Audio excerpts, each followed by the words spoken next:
Before we start this video, do like and subscribe to our channel and not miss on any updates.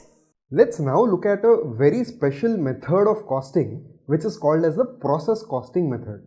Now this process costing method is a method that is relevant for businesses or for manufacturing operations where the product has to pass through several processes or maybe several departments before it can take the shape of a final product. For example, if we take the case of a jewelry manufacturer, before the final product, that is the jewelry, can come into existence, the raw material, that is the gold, has to pass through several processes. Maybe once we buy the gold in its raw form, it will first have to be melted. So there is going to be a melting process. Then once the gold is melted, this gold which is in a melted form is going to be poured into several molds and cast. We will have the die casting process where the molten gold, the raw gold, will get converted into some pieces of jewelry. Then once we have the casted pieces of gold, these casted pieces have to be assembled. So several small pieces will be assembled, and then ultimately it will be sent to the polishing department where the gold castings which is assembled will be polished. Then it will be inspected and finally it will take shape of the final product. So here in the jewelry manufacturing example, the product has to pass through several processes. So here for such industries where the product is passing through several processes, process costing method is going to be the most appropriate method for costing. Now what exactly are we going to do in the process costing method? See, here there are several challenges. One, the process is going to be a continuous process. That means once we melt the gold, then it has to compulsorily go into the next process, and then the other processes will follow till we get the finished product. So the process is continuous. Second, the cost whatever we are incurring, it is specific to a particular process, it is specific to a particular operation rather than being specific to a particular item of output. Also, what generally happens is when we manufacture gold, it is not one-to-one. Maybe we are going to use multiple quantities of gold and we will make multiple units of output. So one-to-one correlation becomes difficult. So rather than doing object-oriented, or I would say rather than doing per-unit-oriented costing, we are going to do process-oriented costing. Instead of tracking the cost for each unit, we are going to now start tracking cost for each process that we are going to carry out. Maybe we will identify what is the total cost for the melting process, what is the total cost for the die casting process, what is the total cost for the assembly process, what is the total cost for the polishing process, and so on. So we will start accumulating the material cost, labor cost, the overhead cost, and all other direct expenses that we are incurring in relation to the process rather than in relation to any one unit of output. But friends, you may then ask me, sir, we are not interested in finding out the cost of a particular process. Ultimately what we want the cost of the output only. We want the cost of the jewelry that is made ultimately. So how do we find out the cost of the output when we are accumulating cost for each process? The answer to that question is simple. So what we are going to do is we are going to accumulate all the cost for the process, and once the cost of the process is known, once we know what is the total cost incurred for the, for example, melting process, we will take this total cost and we will divide it by the total number of units that were handled or the output that we have under this process. So we will be able to find out what is the average cost of each unit which passed through that process. So like that we will find out the cost of each unit passing through all the processes, and we will accumulate in order to find out what is the total overall cost of the product.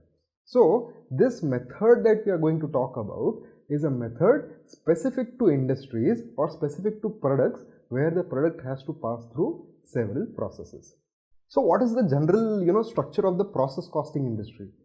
Generally, the raw material, the basic raw material will be introduced in the first process where certain processing will take place. Once the raw material is processed in process 1, it will get transferred to the other process. So the output of one process is going to become the input of the other process. Then in the second process also we may introduce some more additional raw material. We may incur some labor costs, some overheads, etc. We will carry out the processing in the second process. The output of the second process is going to become the input of the third process. and so on. The link, the chain is going to go on, until we finally have the finished product. So what we have to understand here is that the output of one process is going to become the input of the other process. So whatever cost we have incurred in the first process, we are going to calculate the cost of production for that process, and we are going to transfer the units as well as the cost to the second process. Then from the second process, we will transfer it to the third process, and ultimately it will go and form part of your finished product. Then when we actually sell the goods, we will compare it with the cost of the finished product, and then we will be able to find out what is the profit or loss. Now we have taken the example of jewelry industry. Are there any other industries or are there any other products where this process costing would be useful? Yes, definitely. For paper manufacturing industries, steel productions, for medicine making, for soap manufacturing, and all other industries, petroleum processing, wherever there is wherever there are multiple processes, there we will have to adopt the process costing technique. Now, how is process costing different from job costing or any other method of costing? The process costing is different from all the other methods just in the way in which we are going to accumulate the cost and we are going to record the entries for cost. In job costing system, the costs are accumulated for each job. In batch costing system, the costs are accumulated on a per batch basis. But here we are going to accumulate the cost for per process. So the cost of each process will be calculated, and using that cost of each process, we are going to find out what is the cost of the final product. So let's understand how we are going to actually prepare the process cost accounts and how this process costing is going to be carried out. So what we are going to do is, for each process, we are going to open a separate ledger account and we will call it as the process ledger account. So maybe if we have three processes, process 1, process 2 and process 3, we will have three separate accounts for each process. So we will have a process 1 account, a process 2 account and a process 3 account. Then whatever cost we are incurring for a particular process, that will be debited to the respective process accounts. For example, if you are spending 10,000 rupees on material in process 1, 5,000 rupees of labor in process 1 and 10,000 rupees towards overheads in process 1, we will debit the process 1 accounts with material 10,000, labor 5,000 and overheads 10,000. Likewise, if we are incurring some expenses for process 2 or process 3, we will debit the respective process accounts. So at the time of issuing the material, or at the time of booking the labor, or at the time of absorbing the overheads, we will determine to which process it has to go and we will debit it to that process account respectively.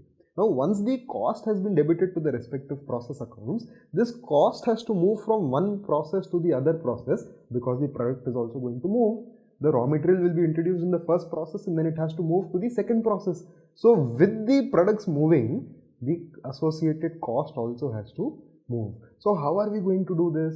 We are going to credit the process account which is transferring the goods, and we are going to debit the second process or the receiving process with the amount of material received. So we are going to credit the process which is issuing the material, and we are going to debit the process account which is receiving the material. So we will say towards transfer of material from process 1 to process 2, or process 2 to process 3, or process A to process B, whatever may be the case. So it is a very simple system of accounting that we will be following. Let's take the help of an example in order to understand what exactly are we going to do and how this entire process costing accounts is going to be maintained. From the following data, prepare the process accounts indicating the cost of each process and the total cost. The total units that pass through each process were 240 for the period. So they are going to give us certain information, and the number of units that has passed through from each of the process, that means from process 1 to process 2, process 2 to process 3 and so on, are 240 units. Alright, let's look at the information that is given to us. So they have given us a table wherein they have indicated the materials cost, the labor cost and the other expenses cost in each of the three processes, process 1, process 2 and process 3. Then they go on to say that indirect expenses amounting to rupees 85,000 may be apportioned on the basis of wages. So what do they want us to do? They are telling us that there is some 85,000 rupees worth of indirect expenditure. You kindly apportion this to the three processes in proportion to the basic wages that we have incurred in each of the processes. So that is how we are going to distribute it. We will take the proportion of the basic wages and we are going to spread this across the three processes.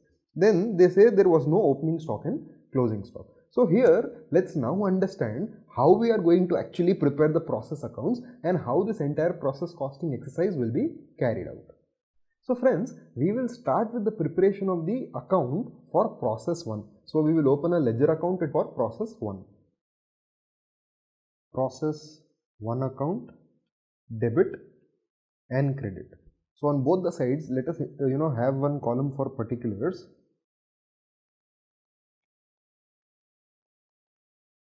And let's have one column for the amount.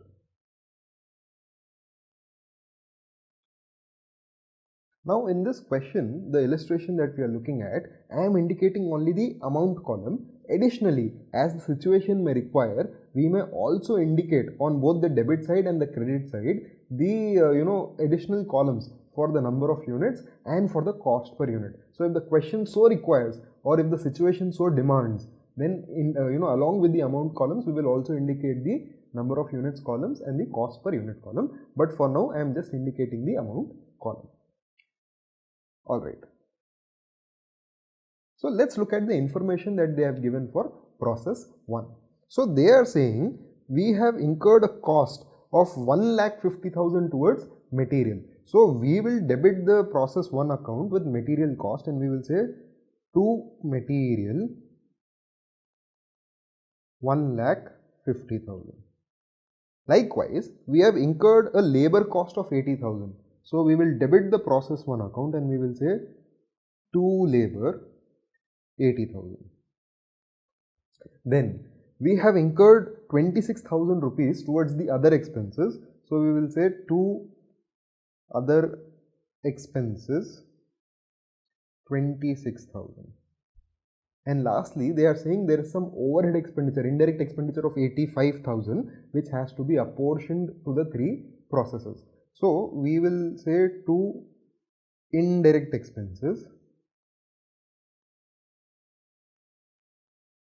rupees 85,000 into what is the basis in which they want us to apportion it. They want us to apportion this on the basis of the direct wages. So we will indicate what is the proportion of direct wages of process 1.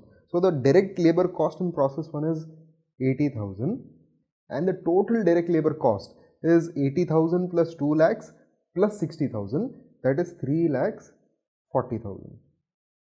So in this proportion, we are going to divide and distribute the indirect expenses. So this comes to rupees 20,000. So what we have done here is whatever expenditure we have incurred, we have debited to the respective process account. Now at the end of the process 1, what are we doing? We are transferring this entire amount to the next process. We are transferring all the units to the next process. So we will now record the transfer of units from process 1 account to the process 2 account. So we will simply credit the process 1 account. We will say by process 2 account, and this is transfer from process 1 to process 2. Now what exactly are we transferring? We are transferring 240 units. Now you may ask me, sir, 240 units we are transferring, that is okay, but what is the value? What is the cost of that 240 units? So for that we need to determine what is the cost that we have incurred in the first process. So if we add up the total cost, we have total cost of rupees 2,76,000 that we have incurred in process 1. So cost of goods transferred from process 1 to process 2 is equals to rupees 2,76,000, the total cost that we have incurred, total process cost divided by 240 units, number of units. So this will give us 2,76,000 divided by 240 rupees 1150 per unit. So what we are transferring from process 1 to process 2 is 240 units at rupees 1150 at the value of rupees 2,76,000. So once we do this transfer, you can carefully see that the process 1 account is closed. Now we will go to the process 2 account. Now where does the process 2 start? The process 2 starts only after it has received the material from process 1. The output of process 1 is going to become the input of process 2. So the first entry that we are going to indicate in the process 2 account is the materials that we have received, the output that we have received from the process 1. So we will record that receipt of transfer on the debit side of process 2, and then whatever expenditure we have incurred in terms of material, labor, overheads, other expenses, we are going to record on the debit side of that process account. And then whatever is the output, we will calculate the cost of the output of that process and transfer it to the process 3. So let's look at the process 2. So let's open a T account, process 2 account. We have the debit and the credit. Let's indicate particulars and amount, particulars and amount.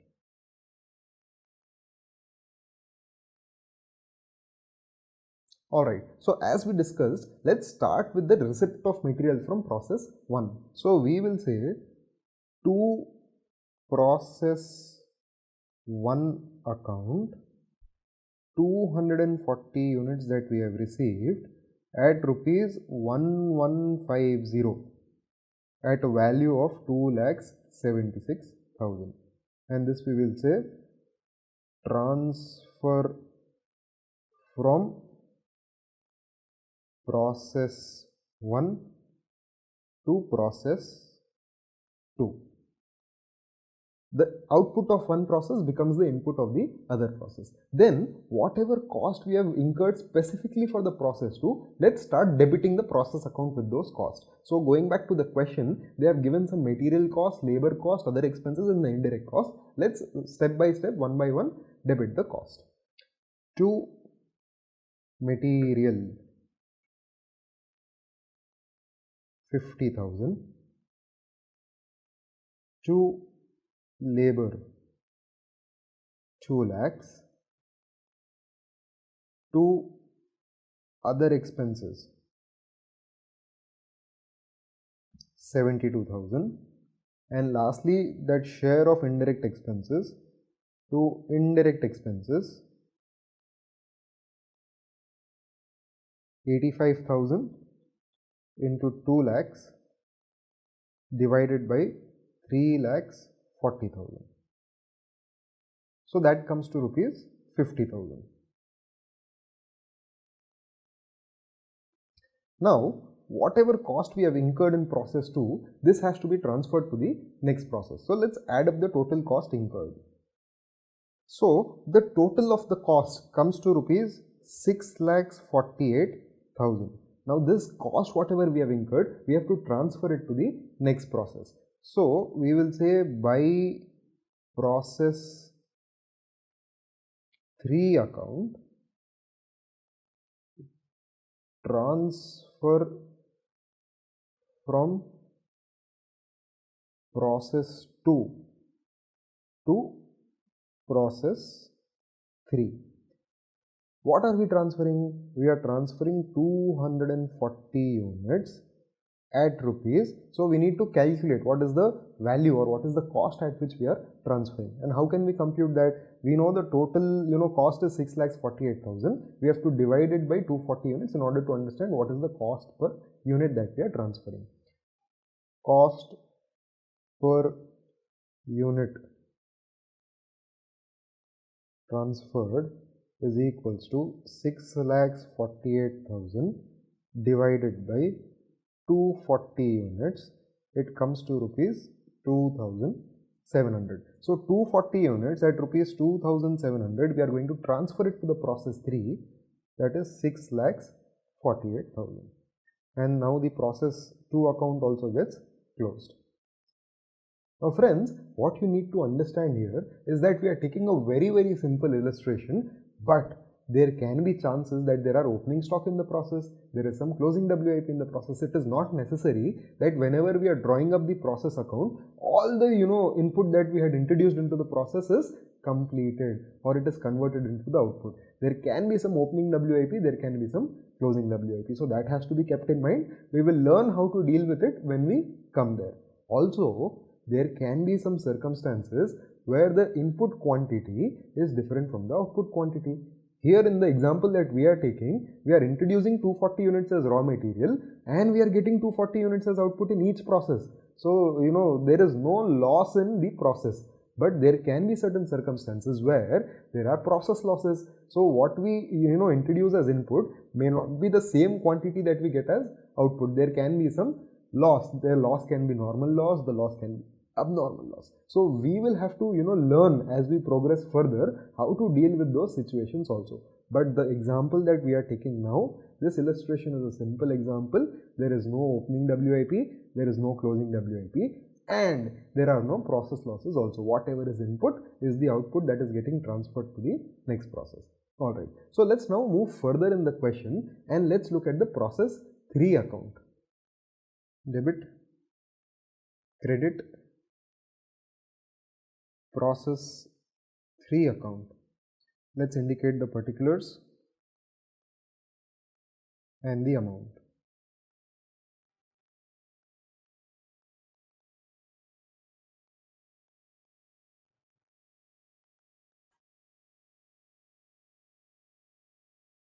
Alright, so let's first start with the input that we have received from the previous process. So to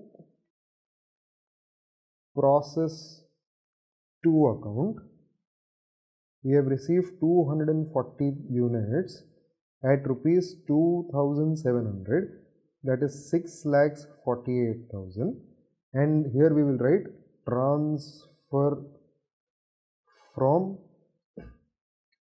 process 2 to process 3. Then whatever cost we have incurred specifically for this process, let us debit the process account with those costs. So to material 20,000 rupees, to labor 60,000 rupees,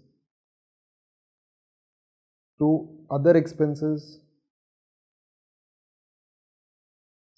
25,000 rupees, and lastly to indirect expenses. Totally we have 85,000 and this has to be distributed in proportion to the wages. So 85,000 into 60,000 divided by 3,40,000. So the proportion of indirect expenses comes to rupees 15,000. So here the total cost that we have is rupees 7,68,000. Now the total cost of 7,68,000 is for how many units? It is for 240 units. So we can say the cost per unit of output is equals to 7,68,000 divided by 240 units, which comes to rupees 3,200 per unit. Now, after the process 3, what is happening to the material? The finished goods is coming out. The final product is coming into existence. From process 3, we are not transferring it to any other process. If it was going to, maybe the process 4, then we would have transferred it to process 4. But here, the finished goods is coming into existence. So what we will do is we will transfer this from process 3 to the finished goods account. So we will now record the transfer of finished goods from process 3 to the finished goods account. So we will say by finished goods account, or you can say finished stock account, 7,68,000, basically 240 units at rupees 3,200. And with this, your process 3 account also gets closed. Now whenever we sell the goods, actually we are going to credit the finished stock account or the finished goods account, and we will ultimately transfer the cost to the P&L. We will calculate what is the profit or loss from the sale of the product. So this is how, in short, the process accounts have to be maintained. To summarize, whatever cost we are incurring, those costs we are going to accumulate in relation to a process, and we will debit the respective process accounts with the cost that we are incurring. Then the units will be transferred from one process to another. The output of one process is going to become the input of the other process.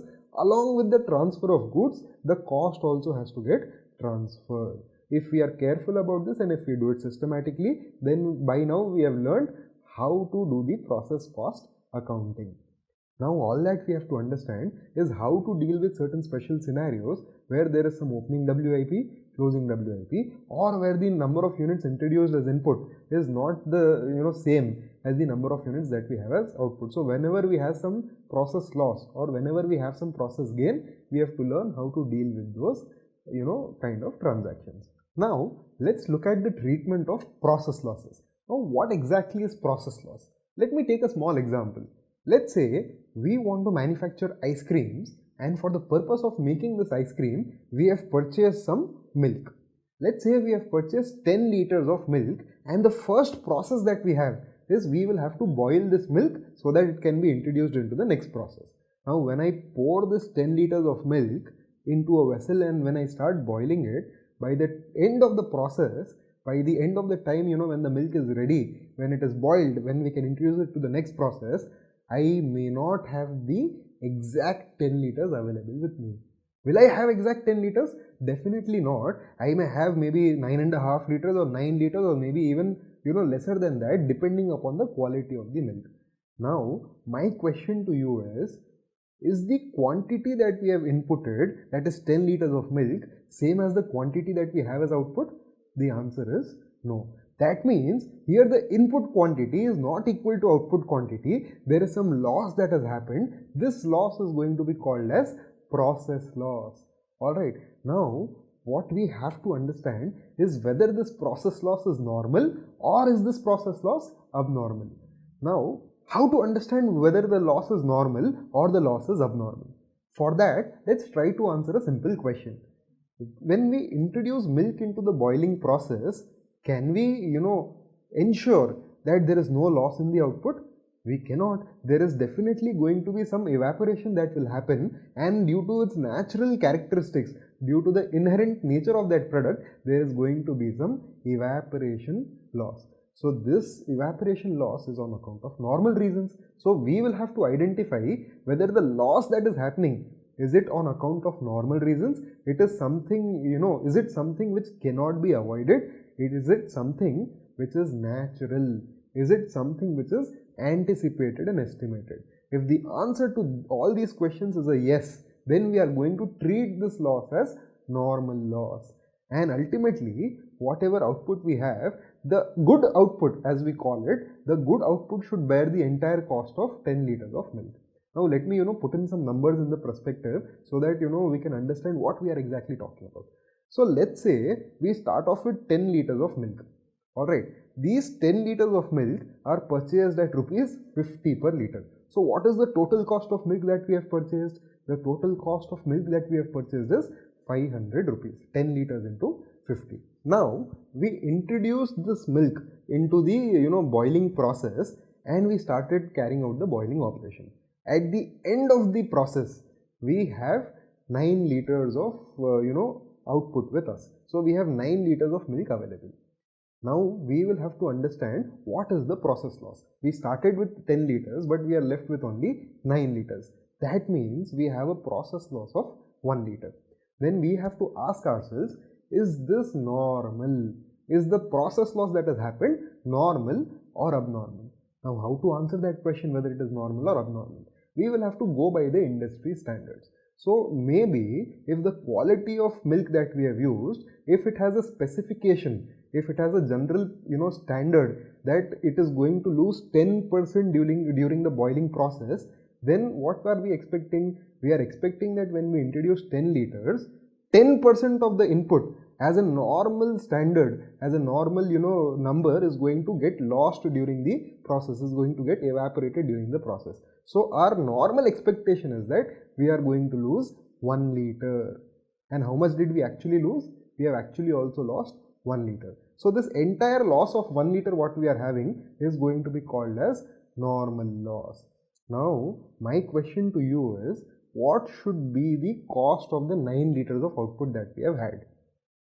Should it be 9 liters into 50 rupees, the price at which we purchased, that is 450, or should it be something else?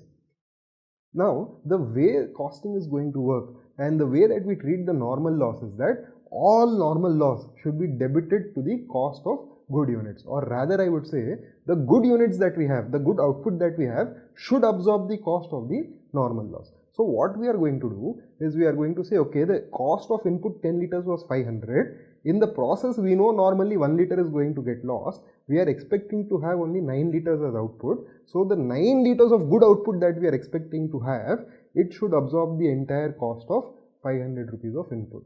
So we will say 500 rupees what we have spent for buying 10 liters is the cost of 9 liters of boiled milk, or the milk that is going to come out of the boiling process. So this is a case where the process loss is normal. Now let us take a second scenario. We introduce 10 liters. As per the industry specification, we are expecting that 10% is going to get lost. But after the operation was carried out, we realize that we have only 8 liters with us. So here we introduce 10 liters, but the output is only 8 liters. The actual loss that we have is how many liters? It is 2 liters. But our expectation was we are going to lose how many liters? We thought normally we are going to lose only 1 liter.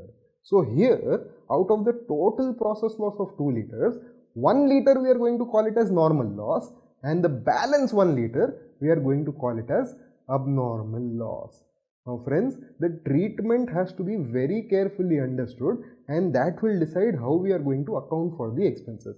The cost of the normal loss should always be absorbed by good units, but as far as the abnormal loss is concerned, since this is not as per the plan, since this was not anticipated, since this is abnormal in nature, it has to get debited directly to the costing P&L. The good units is not going to absorb the cost of abnormal loss. Let us understand what am I trying to say here. So when we started with 10 liters, we bought the 10 liters of milk at rupees 500, but the output that we have is only 8 liters. Are we going to say that the cost of 8 liters is 500 rupees?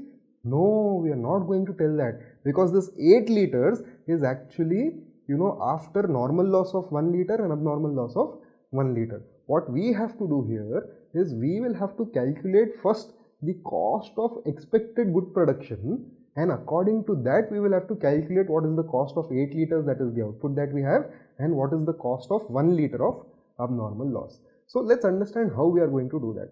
So we will start off with 10 liters at 500. We will say 1 liter was the normal expectation of normal loss. So normally we should have 9 liters at 500. So we will divide 500 rupees by 9 liters and find out what is the cost per liter.